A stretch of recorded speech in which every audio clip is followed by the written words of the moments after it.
네, 반갑습니다. 제가 잠깐 기도하고 하나님 말씀 나누겠습니다. 하나님 감사합니다. 오늘도 귀한 날 허락해 주셨는데 하나님 오늘 우리가 우리의 형편과 상황과 환경을 다 주님께 맡겨드립니다. 우리의 감정 또 우리의 경험 또 우리의 여러 생각들이 많이 있겠지만 이 시간 하나님의 은혜 앞에 겸손히 내려놓고 주님의 은혜와 뜻을 구하오니 여기 모인 모든 주의 청년들에게 말씀하여 주시고 다시 한번 새 힘을 주시고 하나님의 뜻 안에서 자유롭게 살아가는 인생 될 수 있도록 축복하여 주옵소서. 감사드리며 우리 주 예수님의 이름으로 기도드렸습니다. 아멘. 우리 옆에 오신 우리 청년분들이랑 한번 인사해 볼까요? 잘 오셨습니다. 이렇게 인사하면 좋겠습니다. 여러분 지금 사회적 거리가 올라가고 지금 오늘 2.5단계로 격상할 것인지를 논의하고 있는 것 같은데 그럼에도 불구하고 예배 나오셔서 이렇게 예배 가운데 나오신 여러분 대단하시고 응원합니다. 앞에 보면은 지금 분위기가 바뀌었죠. 여기 트리를 어제 설치했고 밖에 지금 외 저쪽 카페 쪽에도 저기 전구를 달았어요. 어제 이제 오전부터 해가지고 정신 없어가지고 저희가 뭐 작업을 한 건 아니지만 여기저기 뛰어다니느라 제정신이 아니다가 지금에서야 좀 정신을 차린 것 같아요. 그래서 막 누가 얘기하고 막 카톡 답장하고 막 헛소리하고 막 이런 이상한 짓을 막 했더라고요. 제가 이렇게 얘기하는 거는 제가 좀 정리가 좀 필요해서 이야기를 좀 하는 거예요. 여러분 한 주간 어떻게 지내셨습니까? 잘 지내셨어요? 지금 코로나가 이제 좀 내성이 생겨가지고 좀 이제 아무렇지도 않다가 또 갑자기 또 이제 인원이 늘어나면서 여러분 좀 우리도 긴장을 해야 되는데 여러분 마스크 잘 하시고 또 건강 유의하셨으면 좋겠습니다. 무엇보다 건강하셔야 되니까요. 희소식은 내년에 우리 한국에 이제 백신이 조금 빨리 공급되지 않을까라는 기대가 좀 있는 것 같은데 속히 그날이 와서 우리가 잘했으면 좋겠습니다. 여러분 우리가 살아가는 이 세상은 무엇을 요구하냐면 특히 지금 우리가 지금 살아가는 이 현실을 보니까 어떤 사실을 요하는 것 같아요. 거짓 뉴스가 아니라 어떠한 이야기나 내용들을 우리가 전달받으면 거기에 대한 확고한 근거를 대야 되는 시대를 우리가 살고 있지 않나 생각합니다. 그래서 사람들은 언제나 증거 혹은 증언을 요하는 시대를 보면서 가져오라고 지금 요구하고 있는 것이죠. 이거는 우리들도 마찬가지 아닌가요? 왜 기독교가 참된 진리의 종교인지, 왜 예수님을 믿어야 하는지, 왜 예수님만이 유일한 구원의 길이 되시는지에 대한 증거가 뭡니까? 라고 물으신다면 여러분은 무엇라 대답하시겠어요? 우리가 뭐 그럴 수 있지 뭐 이렇게 생각할 문제가 아니라 여러분 우리가 인생을 살아갈 때 한 번만 사는 인생이잖아요. 그죠? 지난 과거는 더 이상 살 수 없는 시간의 영역이고 앞으로 우리 가운데 올 시간들도 우리가 어떠한 시간을 마주할지 모르지만 우리가 정직하고 솔직하게 그 현실을 마주해야 될 삶이 기다리고 있단 말이죠.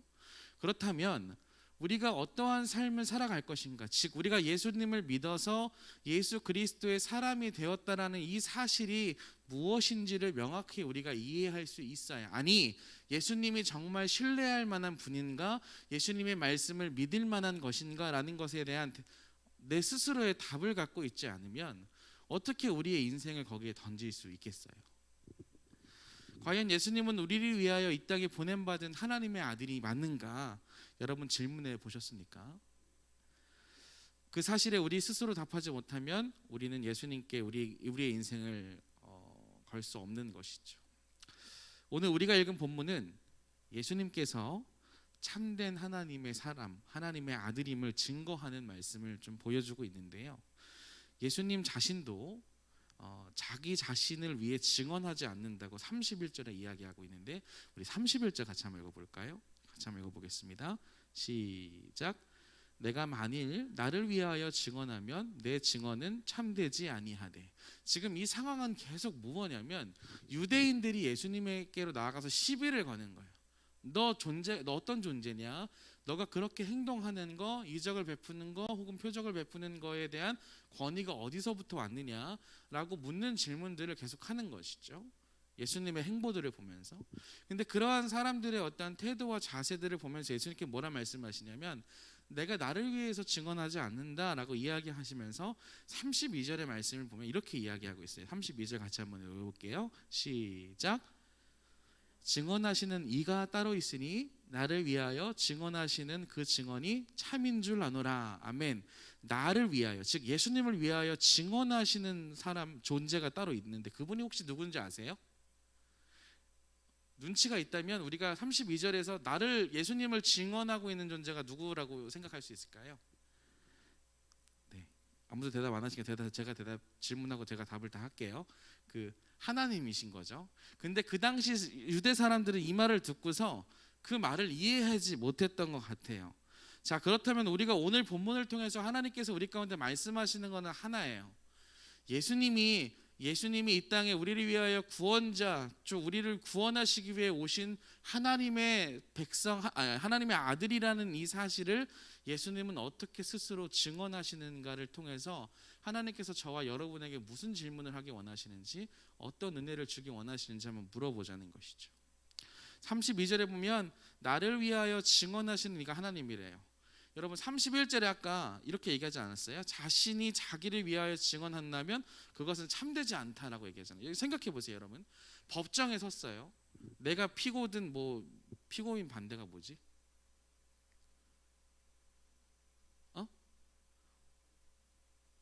원고 피고 원고지. 만약에 내가 피고인데 원고랑 이렇게 재판장에 서야 되는데 모든 법정 증거가 다 자기에서 나왔다면 그게 싸움이 돼요? 안 되죠. 내가 한 증언, 내가 갖고 온 증거, 내가 갖고 온 무언가 표현들, 이런 것으로는 저 법정에서 싸움을 이길 수가 없죠. 여러분 구약에서도요, 유대인들의 법정에 보면 증인이 2-3명은 있어야 되거든요. 그러니까 예수님 스스로가 지금 증언하지 않으시겠다는 말씀을 하시면서 32절에 말씀하시기를 나를 증언하시는 분이 있는데 그것이 바로 하나님이라는 거예요. 그 말씀을 하시면서 오늘 본문은 4가지의 증거를 말씀하십니다. 첫 번째는 31절에서 35절까지 나오는 말씀인데 우리 같이 한번 읽어보았으면 33절부터 같이 한번 읽어보았으면 좋겠어요. 35절까지 시작. 너희가 요한에게 사람을 보내매 요한이 진리에 대하여 증언하였느니라. 그러나 나는 사람에게서 증언을 취하지 아니하노라. 다만 이 말을 하는 것은 너희로 구원을 받게 하려 함이니라. 요한은 커서 비추는 등불이라 너희가 한때 그 밑에 증거이 있기를 원하였거니와. 아멘.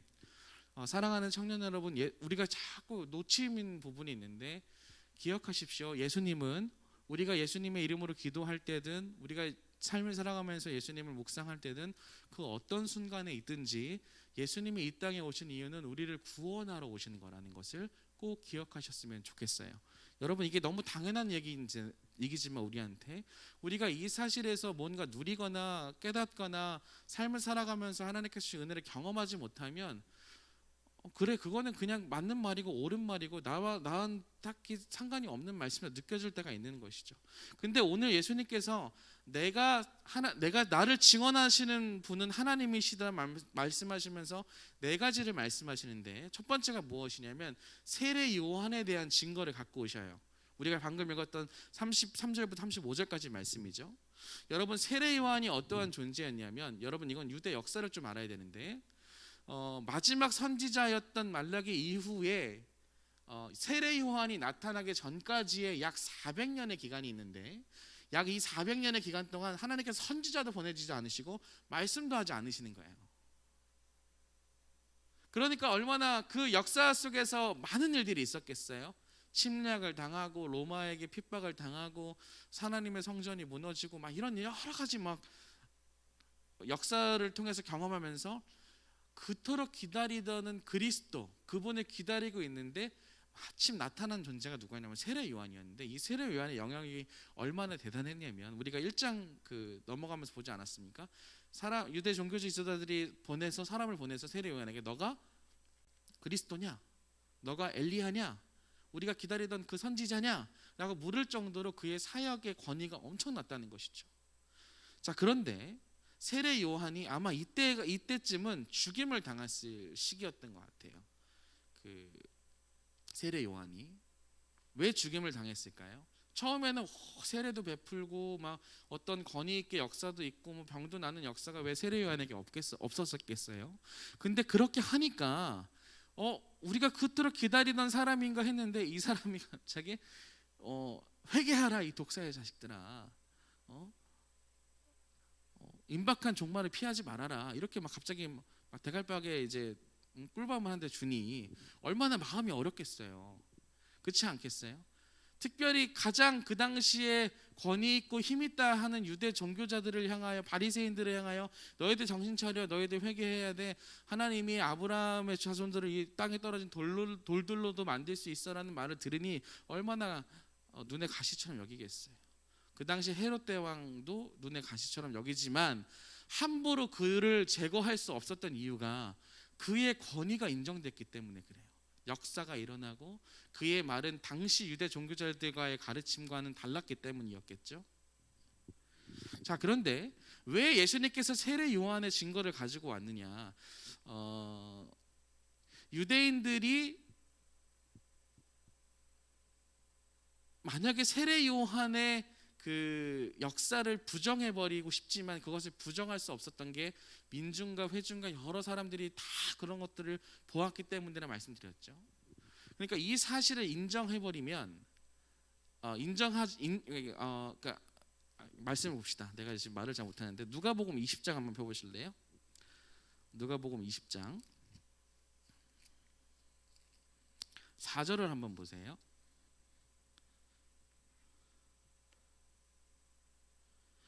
이게 예수님의 이제 권위에 도전하던 이제 종교 지도자들에게 얘기했던 건데 4절 이렇게 나와 있죠. 같이 한번 읽어볼까요? 누가복음 20장 4절 시작.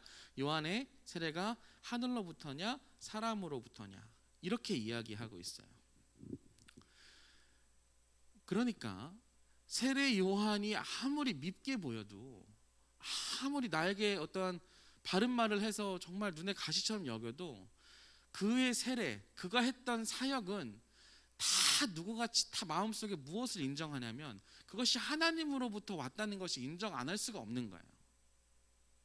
여러분, 근데 우리도 이러한 삶을 살아갈 때 보면 이러한 상황을 직면할 때 있지 않나요? 말씀을 읽거나 말씀을 듣거나 때로는 뭐 묵상을 하거나 할 때 마음에 찔림이 있을 때가 있잖아요. 근데 애써 나를 합리화할 때 있지 않아요? 나는 그럴 때가 있거든요. 난 이래서 이랬어, 저래서 이랬어, 인정하고 미안하다 하고 하나님 앞에서 무릎을 꿇고 은혜를 구하고 그 말씀을 청종하면 사는데 그렇지 않았다는 거예요. 마음이 높아져서.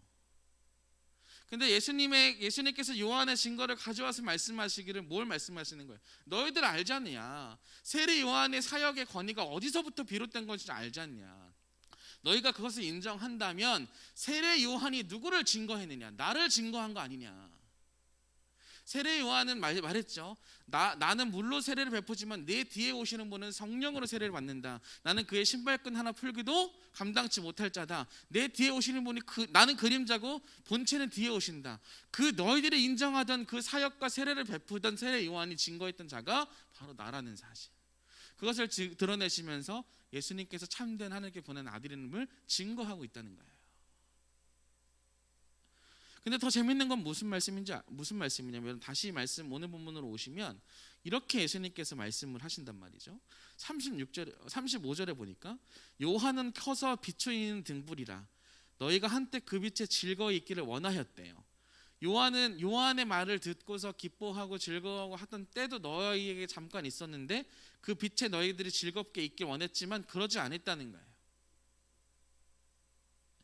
우리에게 회개의 촉구를 하고 있을 때 너희들의 마음 상태가 어떠했는지를 물으면서 너희들이 잠시 동안은 세례 요한의 말을 듣고 우리가 기다리던 메시아가 기대했지만 결국 그것을 거절하고 거부했던 마음이 너희 안에 있지 않느냐. 그러나 그의 사역을 인정하지 않았느냐, 권위를 인정하지 않았느냐, 그가 나를 증거했다 말씀하시면서 오늘 첫 번째 증거를 드러내신다는 것이죠. 그러고 나서 36절에 두 번째 증거를 말씀하시는지 36절 같이 한번 읽어볼게요. 시작. 내게는 요한의 증거보다 더 큰 증거가 있으니 아버지께서 내게 주사 이루게 하시는 역사, 곧 내가 하는 그 역사가 아버지께서 나를 보내신 것을 나를 위하여 증언하는 것이요. 여러분, 우리가 이 앞 대목에서 안식일에 예수님께서 누구를 고치셨어요?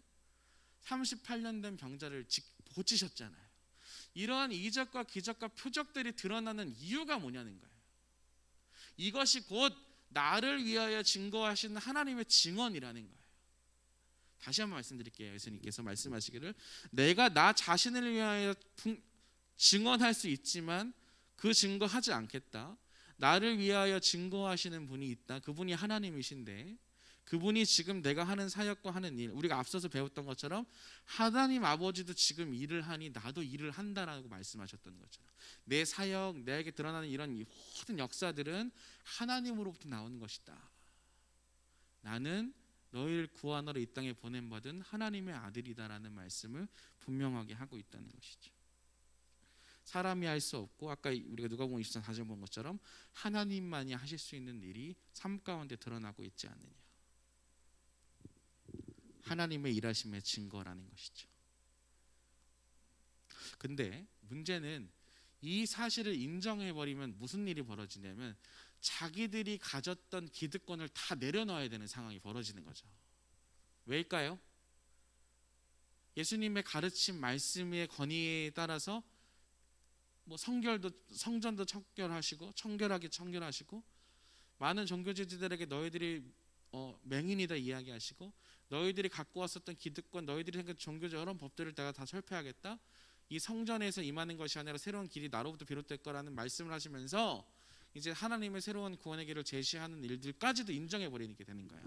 예수님의 사역을 인정해버리면.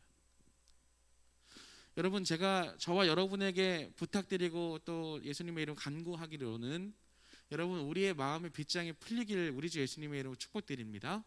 여러분 감정의 태도가 되면 안 돼요. 내가 드는 생각이나 감정이 내 태도를 결정시키면 안 됩니다. 감정은 감정일 뿐이에요. 우리가 이 시대가 증언과 증거를 요구하고 있다고 했죠. 그 자체가 무조건 나쁘다고 생각하지는 않아요. 근데 우리가 때로는 어떠한 팩트나 어떤 사실에 입각해서 부딪혔을 때 우리가 드는 감정이 우리의 태도에 드러날 때가 있어요. 내가 기분이 나쁘다고 그런 거 드러날 수는 있겠죠. 근데 이게 예수님께서 진리 대신 우리의 구원의 길을 제시하시고 그 구원의 길을 완성하시러 오시는 그 구원의 빛이신 예수님을 거부하는 사태로 벌어진다면 이것은 심각한 문제일 수 있다는 것이죠.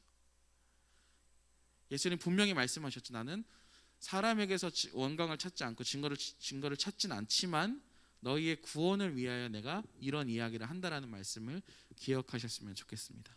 그 다음에 세 번째 증거가 37절에서 38절인데, 그러니까 두 번째 증거는 예수님이 하시는 일이 증거였어요. 그리고 37절과 38절에 세 번째 증거 나옵니다. 같이 한번 읽어볼까요? 시작. 또한 나를 보내신 아버지께서 친히 나를 위하여 증언하셨느니라.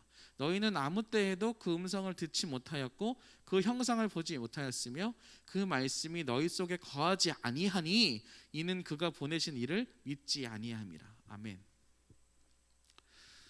너희가 정말 믿음의 눈으로 마음의 눈을 떠서 예수님 나를 바라보면 내 안에서 누가 보여야 되냐면 하나님이 보여야 된다는 거예요. 이 말씀의 의미가 무슨 말인지 이해가 되세요? 예수님이 하나님의 본체의 현현이라는 거예요. 여러분 14장 한번 가보실래요? 요한복음 14장이에요. 요한복음 14장 한번 가보셔요. 14장 8절에서 9절 우리 같이 한번 읽어볼까요? 14장 8절에서 9절 시작. 빌립이 이르되 주여 아버지를 우리에게 보여주옵소서 그리하면 족하겠나이다. 예수께서 이르시되 빌립아 내가 이렇게 오래 너희와 함께 있으되 네가 나를 알지 못하느냐. 나를 본 자는 아버지를 보았거늘 어찌하여 아버지를 보이라 하느냐. 이렇게 말씀하신다는 거죠. 한 구절 더 볼까요? 17장 가보실래요? 17장 4절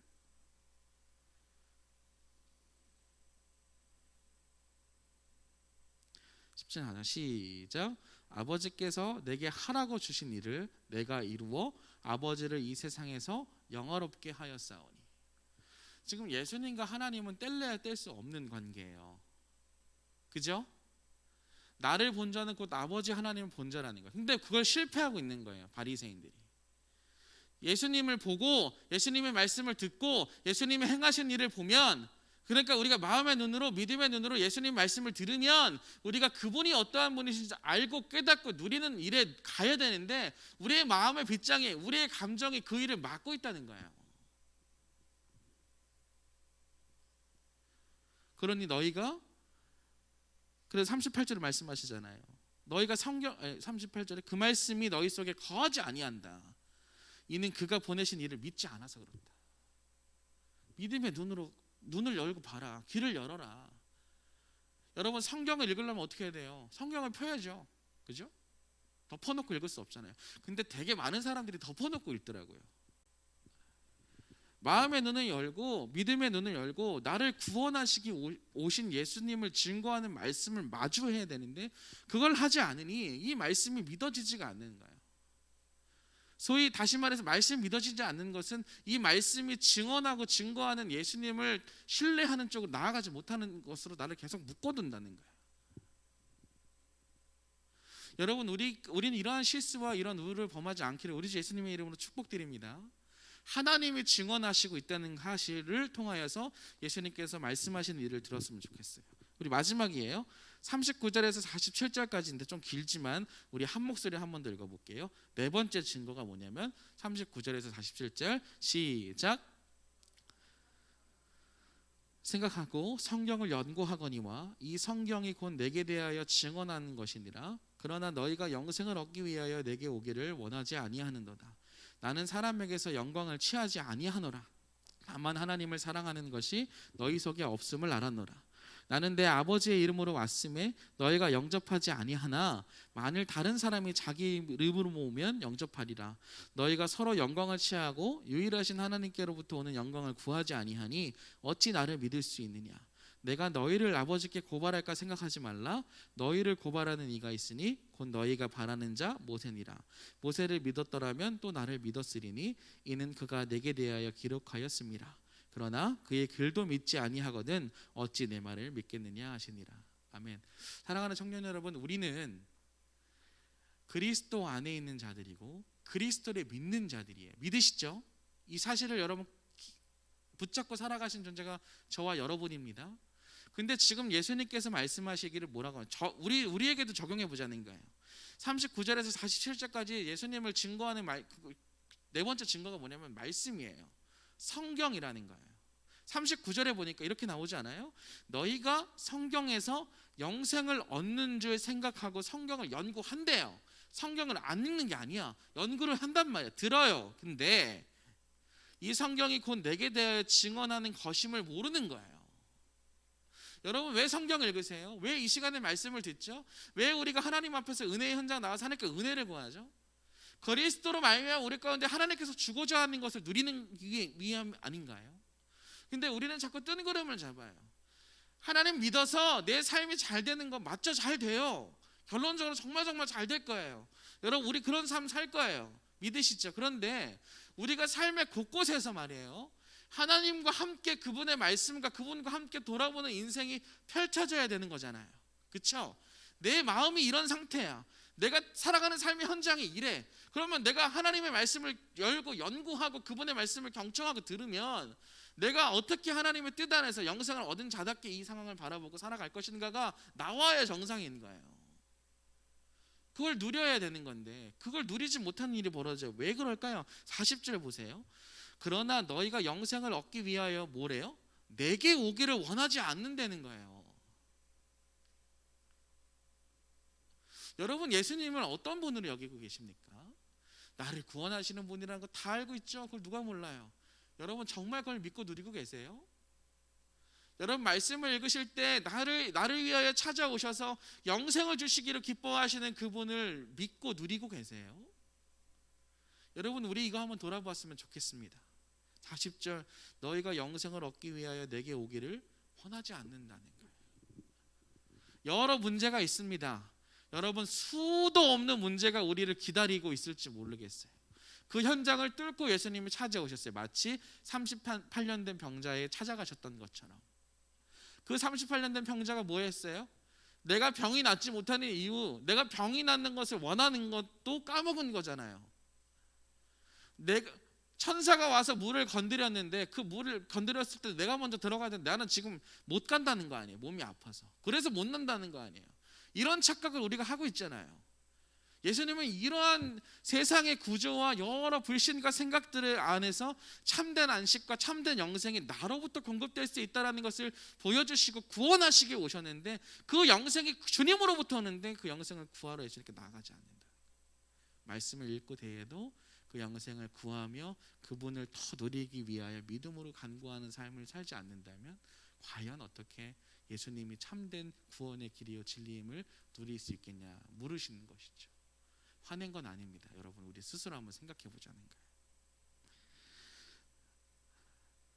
예수님 분명히 말씀하십니다. 왜 예수님이 겸손하신 분이냐면, 그래서 예수님 배우라고 말씀한, 나는 마음이 겸손해 나에게 와서 배우라 말씀하시냐면 41절에 그 이유가 나와요. 나는 사람에게서 영광을 취하지 않는다는 거예요. 너희들끼리는 사람과 사람 사이에서 막 뭐 누구의 이름으로 왔네, 어디 대통령 아이돌 이렇게 이름으로 왔을 때 오셨어요 이렇게 할 수 있지만, 과연 예수님을 우리가 믿을 때 예수님 오셨습니까? 예수님 말씀하십시오. 듣기 원합니다. 이런 자세가 우리 가운데 있는지 한번 생각해 보자는 것이죠. 나는 내 아버지의 이름으로 왔는데 43절에 너희가 영접하지 아니하나 만일 다른 사람이 자기 이름으로 왔으면 영접할 거라는 거예요. 그 이유가 44절, 너희가 서로 영광을 취하고 유일하신 하나님께로부터 오는 영광을 구하지 않는데 어떻게 나를 믿을 수 있겠냐. 예수님의 말씀입니다. 이 모든 거의 총망라에서 가장 큰 이유가 뭔지 아세요? 42절이에요. 42절 같이 한번 읽어볼까요? 시작. 다만 하나님을 사랑하는 것이 너희 속에 없음을 알았노라. 여러분, 제가 어떤 책을 보니까 이런 이야기가 있어요. 설교자한테 하는 얘기였는데 여러분은 여러분에게 한번 적용해 보세요. 당신은 설교를 준비하고 설교를 하는 일을 사랑하는가? 아니면 설교의 주인 되시고 설교의 대상 되시는 그분을 사랑하는가? 당신은 예배하고 삶을 살아가고 여러 가지 일들을 하는 것들을 사랑하는가? 그 모든 것들이 위에 계신 영광을 받으실 그분을 사랑하는가? 제가 좀 각색했지만 여러분, 이 대목에서 우리 스스로 질문해 보았으면 좋겠습니다. 여러분, 예수님 사랑하십니까? 우리가 우리 예수님 믿음으로 구원 얻고 예수님 주신 영생 누린다는 거 우리 다 알아요. 근데 이 알고 배워가고 또 말씀을 대하고 읽고 하는 이 모든 것들의 목적이 뭐예요? 우리가 믿고 신앙하고 우리를 위하여 이 땅 가운데 오신 그분을 사랑하기 위함 아니에요? 그분을 예배하기 위함 아니에요? 그러면서 더불어서 그분이 주시는 것을 먹고 누리면서 참된 안식과 영생을 누리기 위함 아닌가요? 그렇죠? 그러면 우리가 한번 생각해 봐야 되는 거예요. 내가 지금 예수님을 믿습니다라는 믿음의 고백 이 현장 가운데 있는데 내가 정말 하나님을 사랑하는가? 하나님의 일들을 바라보고 기대하고 있는가? 하나님의 말씀을 듣기를 기뻐하고 있는가? 사람의 영광을 취하고 있는 것은 아닌지 생각해 봐야 된다는 것이죠. 서로 영광을 구하는데 유일하신 하나님께로부터 오는 영광을 구하지 아니하는데 어찌 나를 믿을 수 있겠느냐, 주님 말씀하시는 것이죠. 그래서 그토록 이 유대인들이 좋아하고 바리새인들이 아주 존경하는 모세를 예수님께서 등장시켜요. 45절 보니까 내가 너희를 아버지께 고발할까 생각하지 말라. 너희를 고발하는 이는 따로 있대요. 누구예요? 모세래요. 46절 모세를 믿었더라면 누구를 믿었대요? 또 나를 믿었을 거래요. 이는 그가 내게 대하여 기록했대요. 모세가 기록한 그 성경도 나를 위하여 증언한 거라는 것이죠. 47절 그러나 그의 글도 너희들이 믿지 않아서 않으면서 내 말에 어찌 믿겠느냐라고 얘기하는 것이죠. 여러분 미안해요. 우리 한 구절만 더 찾아보고 마무리할 건데 9장으로 한번 가보세요. 유대인들이 얼마나 모세를 사랑했냐면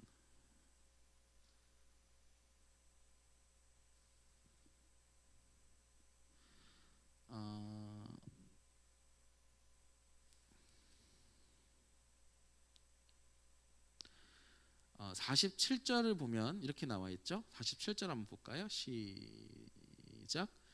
하나님께 9장 아닌가? 8장이구나. 미안합니다. 9장 28절부터 읽을게요. 9장 28절 시작.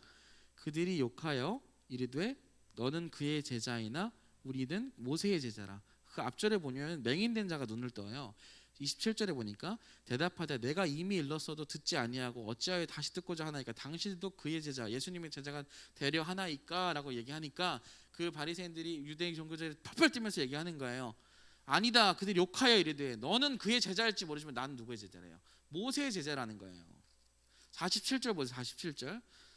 저기 뭐야? 47절이 없는데?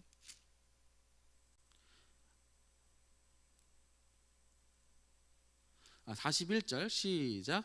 예수께서 이르시되 너희가 맹인이 되었더라면 죄가 없으려니와 본다고 하니 너희 죄가 그대로 있느니라. 39절에 보니까 이렇게 말씀해 예수님이. 예수께서 이르시되 내가 심판하러 이 세상에 왔으니 보지 못하는 자들은 보게 하고 보는 자들은 맹인이 되게 하려 함이라 하시니 바리새인 중에 예수와 함께 있던 자들이 이 말씀을 듣고 이르되 우리도 맹인인가 하니까 예수께서 이르시되 너희가 맹인이 되었다면 죄가 없으려니와 본다고 하니까 너희의 죄가 그대로 있다는 거예요. 이 말은 뭐예요? 오늘 본문에 가면 모세의 말을 읽고서 모세의 말을 믿는다고 하지만 정말 믿음으로 모세의 길을 봤다면 나를 믿었을 거라. 여러분 두 가지만 기억하세요. 제가 조금 길게 이 본문이 이게 읽어도 무슨 말인지 몰라가지고 설명을 좀 자세히 했는데 두 가지 기억하셔야 돼요. 여러분 내가 삶을 살아가면서 내가 경험하는 여러 가지 것들에서 증거와 증언을 요구하는 인생이 상황들이 계속 나한테 오실 거예요. 그럼 이런 질문 들 수 있어요. 내가 믿고 신앙하는 예수님이 과연 어떠한 분인가? 예수님을 믿으면 구원에 이른다. 예수님께서 주신 영생을 누린다. 여러분 이러한 거칠애나 이러한 고백 그냥 그 뒤에 숨지 마세요. 경험하시라고요. 경험하는 게 막 갑자기 막 뭐가 보이고 이런 경험만 하는 게 아니에요. 말씀을 대할 때 이 말씀을 통해서 예수님께서 주고자 하시는 것을 누리셔야 되는 거예요. 뒤에 숨지 마세요. 막 진짜 막 뭐 이런 거 막 가끔 이런 거 이럴 때 있지 않으세요? 난 교회에서 가끔 이런 말 할 때 나도 좀 낯간지럽긴 한데 하나님께서 은혜를 주실 줄 믿습니다. 믿으시죠? 안 믿는 거 아니잖아요. 근데 우리가 그 솔직히 툭 터놓고 말해가지고 그 뒤에 숨어 있을 때가 얼마나 많아요. 그러지 말자는 거예요. 그 말씀이 정말 진짜고 그 말씀이 성경을 근반으로 해서 우리가 믿고 신앙하는 하나님의 말씀을 믿는다면 이 말씀은 분명히 우리 가운데 은혜를 주실 거라는 것이죠. 우리가 믿고 신앙하는 예수님은 그런 분이라는 것을 기억하셨으면 좋겠어요. 두 번째는 여러분 살다 보면 우리의 감정이 우리의 태도로 변할 때가 있어요. 이건 정말 진리를 대하는 태도 중에서 가장 심각한 태도일 수 있는 거예요. 혹 말씀이 나를 지도하고 내 폐부를 찌를 때, 심령을 찌를 때 여러분 정직하게 나오셔야 돼요. 그래야 삽니다. 예수님은 바리새인들을 대하면서 주님께서 분명히 말씀하시는 건 이거예요. 내가 나를 증언할 수 있지만 내가 이 땅에 너희를 구원하러 온 자라는 것을 정말 성실하게 내가 증언하고 내가 사역하고 있는데 이 사실 속에서 너가 정말 나를 믿는 믿음이 더욱더 견고해지길 원한다면 이제는 믿음으로 그 말씀 앞에 예수님 앞에 나아오라라는 말씀을 하신다는 것이죠. 여러분 세상에 어떠한 이념, 어떠한 정책, 어떠한 가르침보다 그 위에 있는 하나님께서 말씀하십니다. 사랑하는 청년 여러분, 이번 한 주간 어떠한 상황과 환경에 있을지라도 예수님께 진실하게 나아가신 한 주 되시기를 바랍니다. 그래서 예수님께서 주시는 구원의 기쁨, 영생을 누리시고 평안을 누리셨으면 좋겠어요. 예수님 분명히 증언하시죠. 나를 사랑한다면 내 말이 너희 안에 거하고 그 말씀이 거하면 분명히 우리를 살릴 것이라는 것이죠. 예수님 그걸 주기 원하십니다. 믿으십니까? 옆에 있는 청년들과 한 번만 더 인사할게요. 그리고 우리 찬양에서 찬양 때 나오시고요. 이렇게 인사합시다. 예수님이 우리를 구원하러 정말 찾아오셨다. 이렇게 인사했으면 좋겠어요. 우리 조금 어색할 수 있지만 이렇게 좀 보면서 인사합시다. 예수님이 우리를 구원하러 찾아오셨습니다. 인사할까요? 시작. 여러분 이 사실 꼭 기억하세요. 그냥 거칠애가 아니에요. 여러분 정말이에요. 이 시간 우리 찬양할 때 예수님께 진실하게 물었으면 좋겠습니다. 내가 혹시 믿음 없이 예수님 말씀을 대했는지, 이 예배 가운데 예수님을 더 사랑해야 되고 더 찬양하기 위하여 이 자리에 나왔는데 혹시 내가 다른 목적과 사람의 목적을 가진 영광을 위해 나왔는지 한번 돌아보면서 우리가 혹시 자리를 이탈했다면 다시 그 자리를 찾읍시다. 그래서 예수님, 주님 믿음으로 주님 말씀을 듣겠습니다. 믿음을 더하여 주시고 다시 세워 주시옵소서. 기도하면 찬양하도록 하죠. 세상 다 변하고